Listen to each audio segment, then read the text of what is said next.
പരിശുദ്ധാത്മാവേ എന്നിൽ വന്നു നിറയണമേ. പരിശുദ്ധാത്മാവേ കൃപ ചൊരിയണമേ. പരിശുദ്ധാത്മാവേ ശക്തി പകരണമേ. പരിശുദ്ധാത്മാവേ കൃപ ചൊരിയണമേ. പരിശുദ്ധാത്മാവേ ശക്തി പകരണമേ. ദിവ്യകാരുണ്യമായിട്ട് കർത്താവിൻ്റെ പീഡാനുഭവത്തെ പറ്റി നാം ധ്യാനിക്കുന്ന കരുണയുടെ ഈ തിരുമണിക്കൂറിൽ നമ്മുടെ മധ്യത്തിലേക്ക് കടന്നു വരുന്ന ഈശോയെ കരങ്ങളുയർത്തി നമുക്ക് സ്തുതിച്ച് ആരാധിക്കാം. Hallelujah, hallelujah, hallelujah, hallelujah. ഈശോയെ നന്ദി, ആരാധന, ആരാധന, ആരാധന. Hallelujah, hallelujah, hallelujah. ഈശോയെ നന്ദി, ആരാധന, ആരാധന, ആരാധന. Hallelujah, hallelujah, hallelujah. ഈശോയെ നന്ദി, ആരാധന, ആരാധന, ആരാധന. Hallelujah, hallelujah. ഈശോയെ നന്ദി, ഈശോയെ സ്തുതി, ഈശോയെ ആരാധന. Hallelujah, hallelujah, hallelujah. പ്രിയമുള്ളവരെ, കർത്താവിൻ്റെ പീഡാനുഭവങ്ങളെക്കുറിച്ച് ഈ നോമ്പുകാലത്ത് നാം ധ്യാനിക്കുമ്പോൾ കുരിശിൽ കിടന്ന് അതികഠോരമായ പീഡകൾ അനുഭവിച്ചപ്പോൾ കർത്താവിൻ്റെ അവസാനത്തെ 7 തിരുമൊഴികളെക്കുറിച്ച് നമ്മൾ ധ്യാനിച്ചു കൊണ്ടിരിക്കുകയാണ്. ഇന്ന് തിരുമൊഴികളിൽ 2ാമത്തെ തിരുമൊഴിയെക്കുറിച്ചാണ് നമ്മൾ ധ്യാനിക്കുന്നത്. ലൂക്കായുടെ സുവിശേഷം 23-ാം അധ്യായത്തിൽ 43-ാമത്തെ വചനം. സത്യമായി ഞാൻ നിന്നോട് പറയുന്നു, ഇന്ന് നീ എന്നോടൊപ്പം പറുദീസായിൽ ആയിരിക്കും. ഇത് വലിയൊരു രക്ഷയുടെ തിരുമൊഴിയാണ്. ഗാഗുൽത്ത മലയുടെ മുകളിൽ നീതിമാനായ കർത്താവ് ക്രൂശിക്കപ്പെട്ടപ്പോൾ അത് 2 കള്ളന്മാരുടെ മധ്യയായിരുന്നു.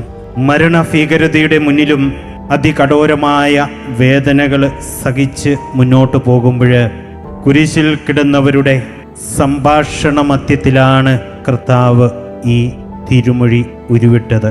ഈ തിരുമൊഴി അന്ത്യവിധിയുടെ ഒരു മുന്നാവിഷ്കാരമാണ് എന്ന് നമുക്ക് ധ്യാനിക്കാം. നടുവിൽ നീതിമാനായ ന്യായാധിപനും വലതുവശത്ത് രക്ഷിക്കപ്പെട്ടവരുടെ പ്രതിനിധി എന്നതുപോലെ നല്ല കള്ളനും, ഇടതുവശത്ത് ദൈവീക സാന്നിധ്യത്തിൽ നിന്നും സ്വയമേ അകന്നുപോയവരെ പ്രതിനിധാനം ചെയ്യുന്ന കള്ളനും ക്രൂശിക്കപ്പെടുകയാണ്. ഇടതുവശത്തെ കള്ളൻ, നീ ക്രിസ്തുവല്ലേ, നിന്നെയും ഞങ്ങളെയും രക്ഷിക്കുക എന്ന് പറഞ്ഞുകൊണ്ട് ഈശോയെ ചലഞ്ച് ചെയ്യുകയാണ്. കഠിന ശിക്ഷകൾ ഒരുവനെ മാനസാന്തരത്തിലേക്ക് നയിക്കുന്നതിന് പകരം അവനെ കൂടുതൽ ക്രൂരനാക്കുന്ന ഒരു സംഭവമാണ് നാം കാണുന്നത്. അവൻ കർത്താവിനെ ദുഷിച്ചുകൊണ്ട് സംസാരിക്കുകയാണ്. എന്നാൽ വലതുവശത്തെ നല്ല കള്ളൻ അവനെ ശ്വാസിച്ചുകൊണ്ട് പറയുകയാണ്, ഈ വിധി എനിക്കും നിനക്കും ഏറ്റവും അർഹിക്കുന്നതാകുമ്പോൾ ഇവനൊന്നും തെറ്റായി ചെയ്തിട്ടില്ല. പിന്നെ അവൻ ഈശോയോട് പറഞ്ഞു, യേശുവേ, നിന്റെ രാജ്യത്തിൽ പ്രവേശിക്കുമ്പോൾ എന്നെയും ഓർക്കണമേ എന്ന്. ഈശോ നിരപരാധിയാണെന്ന് അവൻ ഈ വചനങ്ങളിലൂടെ പ്രഖ്യാപിക്കുകയാണ്. അതികഠോരമായ വേദനയുടെ മധ്യത്തിലും ഈശോ ഒന്നും മിണ്ടാതെ നിശബ്ദനായിട്ട് ഇരുന്നു. അവൻ്റെ സ്നേഹിതർ പോലും മിണ്ടാതെ മാറി നിൽക്കുമ്പോൾ ഈ നല്ല കള്ളൻ ഏറ്റുപറയുന്ന ഒരു കാര്യമുണ്ട്. ഈശോ നീതിമാനായിരുന്നിട്ടും ഈ ലോകം അവനെ ക്രൂശിച്ചു എന്ന്. നല്ല കള്ളൻ ഈശോയെ നോക്കി പ്രഖ്യാപിക്കുന്ന മറ്റൊരു കാര്യമുണ്ട്. ഈശോ ഈ ലോകത്തിൻ്റെ രക്ഷകനാണ് എന്ന്. അതുകൊണ്ടാണ് അവൻ ഈശോയോട് അപേക്ഷിച്ചത്, യേശുവേ, നീ നിന്റെ രാജ്യത്തിലേക്ക് എത്തുമ്പോൾ എന്നെ വിസ്മരിക്കരുതേ, എന്നെ ഓർക്കണമേ എന്ന്. പ്രിയമുള്ളവരെ, ക്രിസ്തുവിൻ്റെ സാമീപ്യം അവനെ യഥാർത്ഥമായ മാനസാന്തരത്തിലേക്ക് നയിക്കുന്നു. മരണം മുമ്പിൽ കാണുമ്പോഴും അവൻ ക്രിസ്തുവിൽ രക്ഷകനെ ദർശിക്കുകയാണ്. അവനിൽ തൻ്റെ പാപബോധമുണ്ടാവുകയും വലിയ മാനസാന്തരത്തിലേക്ക് അവൻ കടന്നു വരികയുമാണ്. അവൻ അവസാന നിമിഷത്തിലാണെങ്കിൽ പോലും തൻ്റെ നിത്യതയെ പറ്റി വലിയ ബോധ്യത്തിലേക്ക് കടന്നു വരികയാണ്. നല്ല കള്ളൻ തൻ്റെ കുറവുകളെപ്പറ്റി ബോധവാനായി യഥാർത്ഥ മാനസാന്തരത്തിലേക്ക് കടന്നു വരുന്നു. അവൻ അനുഭവിക്കുന്ന ശിക്ഷകളെല്ലാം അവൻ്റെ പ്രവൃത്തികളുടെ ഫലമാണെന്ന് അവൻ മനസ്സിലാക്കുകയും യഥാർത്ഥ മാനസാന്തരത്തിലേക്ക് കടന്നു വന്നുകൊണ്ട് കർത്താവിൽ ആശ്രയിച്ചാൽ മാത്രമേ തനിക്ക് നിത്യരക്ഷ കിട്ടുകയുള്ളൂവെന്ന് അവൻ തിരിച്ചറിഞ്ഞുകൊണ്ടാണ് നീ നിന്റെ രാജ്യത്തിലെത്തുമ്പോൾ എന്നെ കൂടി ഓർക്കണമേ എന്ന് അവൻ അപേക്ഷിക്കുന്നത്. ഈശോ അവനോട് പറഞ്ഞു, സത്യമായി ഞാൻ നിന്നോട് പറയുന്നു, നീയും ഇന്ന് എന്നോടൊപ്പം പറുദീസായിൽ ആയിരിക്കും എന്ന്. ഈശോ പറയുകയാണ്, സത്യമായി ഞാൻ നിന്നോട് പറയുന്നു. ഇത് വലിയൊരു രക്ഷയുടെ ഉറപ്പാണ്. ദൈവപുത്രൻ പാപിയായ മനുഷ്യനു നൽകുന്ന രക്ഷയുടെ കരുത്തുറ്റ ഒരു ഉറപ്പാണ് പ്രിയമുള്ളവരെ ഈ വചനത്തിലൂടെ ഈശോ നല്ല കള്ളന് നൽകുന്നത്.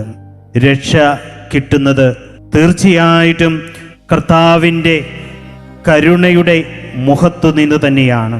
കൃപയിലൂടെയാണ് നാം രക്ഷ കൈവരിക്കുന്നത്. എഫേസുസുകാർക്ക് എഴുതിയ ലേഖനം 2-ാം അധ്യായം 8-ാം വചനം പറയുകയാണ്, വിശ്വാസം വഴി കൃപയാലാണ് നമ്മൾ രക്ഷിക്കപ്പെടുന്നത് എന്ന്. ഈശോ വീണ്ടും പറയുകയാണ്, ഞാൻ പറയുന്നു, അതായത് നിന്റെ രക്ഷ എന്ന് പറയുന്നത് എന്നിലൂടെയാണ്. സ്വർഗത്തിൻ്റെയും ഭൂമിയുടെയും അധിപനായ ദൈവം നല്ല കള്ളനോട് പറയുകയാണ്, ഞാൻ നിന്നോട് പറയുന്നു, നിനക്ക് രക്ഷ നൽകുന്ന ദൈവം ഞാനാണ് എന്ന്. പ്രിയമുള്ളവരെ, നമ്മുടെ രക്ഷ എന്ന് പറയുന്നത് കർത്താവായ ക്രിസ്തുവിലുള്ള നമ്മുടെ വിശ്വാസത്താലാണ് നമുക്ക് കൈവരിക. വീണ്ടും ഈശോ നല്ല കള്ളനോട് പറയുകയാണ്, ഇന്ന് നീ എന്നോടൊപ്പം പറുദീസായിൽ ആയിരിക്കുമെന്ന്. രക്ഷ നമുക്ക് കിട്ടുന്നത് ഇന്നാണ്. എന്ന് നമ്മൾ കർത്താവായ യേശുവിലേക്ക് തിരിയുന്നുവോ, ഏത് നിമിഷം നമ്മൾ കർത്താവിനെ രക്ഷകനും നാഥനുമായി ജീവിതത്തിൽ ഏറ്റെടുക്കുന്നുവോ, എന്ന് നമ്മൾ നമ്മുടെ പാപങ്ങളെയെല്ലാം വിട്ടുപേക്ഷിച്ചുകൊണ്ട് കർത്താവിൻ്റെ കരുണയിൽ ആശ്രയിക്കുന്നുവോ, ആ നിമിഷം ഈശോ പറയുകയാണ്, ഇന്ന് ഈ നിമിഷം നീ രക്ഷ കൈവരിച്ചിരിക്കുന്നു എന്ന്.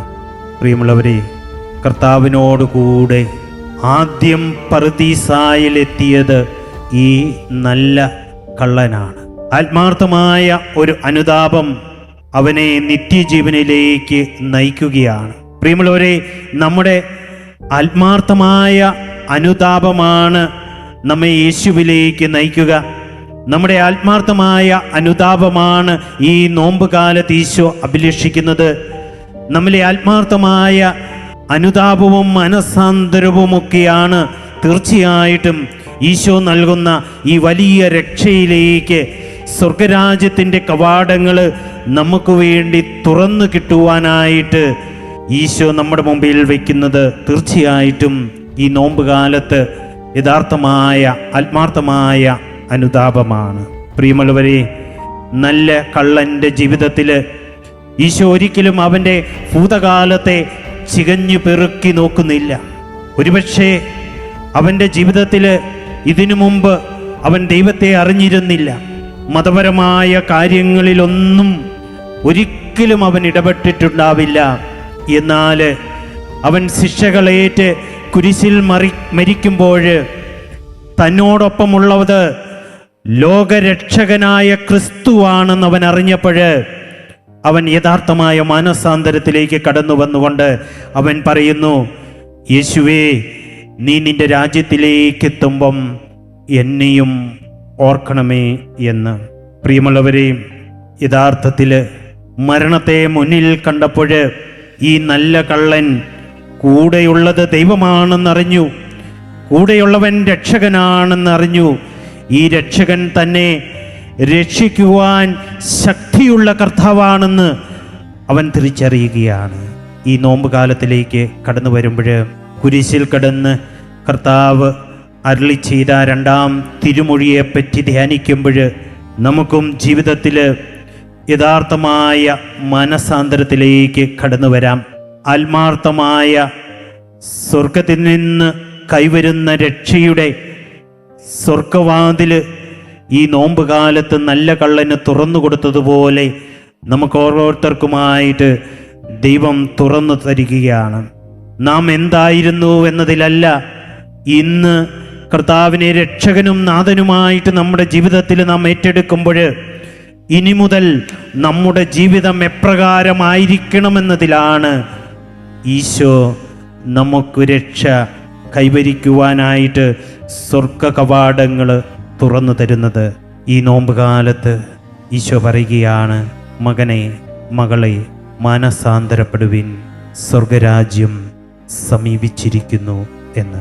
പ്രിയമുള്ളവരെ, കർത്താവിൻ്റെ ഈ വചനം ഹൃദയത്തിൽ ഏറ്റെടുത്തുകൊണ്ട് യഥാർത്ഥമായ മാനസാന്തരത്തിലേക്ക് നല്ല കള്ളനെ പോലെ നമ്മുടെ ഭൂതകാല സ്മരണകളെല്ലാം മാറ്റി നിർത്തിക്കൊണ്ട് ഇന്ന് എൻ്റെ കർത്താവ് തൻ്റെ തിരുഹൃദയത്തിൽ എന്നെ ഏറ്റെടുത്തിരിക്കുന്നുവെന്ന വലിയ ബോധ്യത്തോടെ കർത്താവിൻ്റെ കരുണയ്ക്ക് വേണ്ടി നമുക്ക് പ്രാർത്ഥിക്കാം.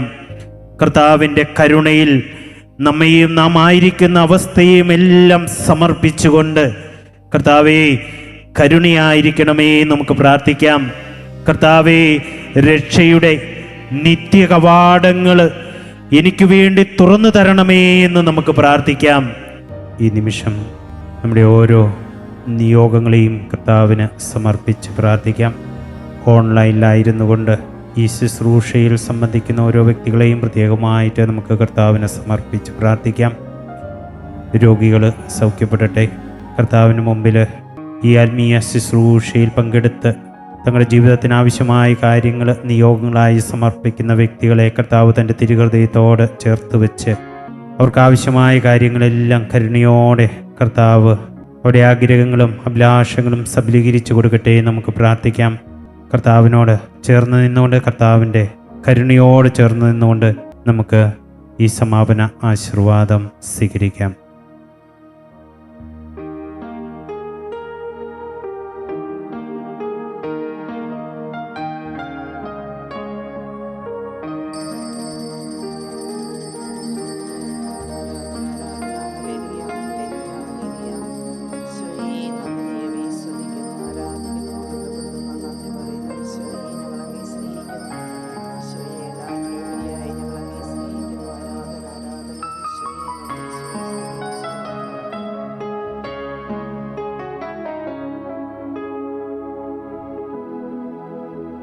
പരിശുദ്ധ പരമമാം ദിവ്യകാരുണ്യമേ, എന്നുമെന്നും അങ്ങേക്കാരാധന.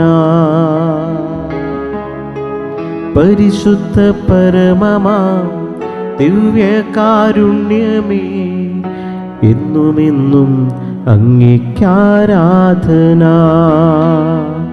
പരിശുദ്ധ പരമമാം ദിവ്യകാരുണ്യമേ, എന്നുമെന്നും അങ്ങേക്കാരാധന.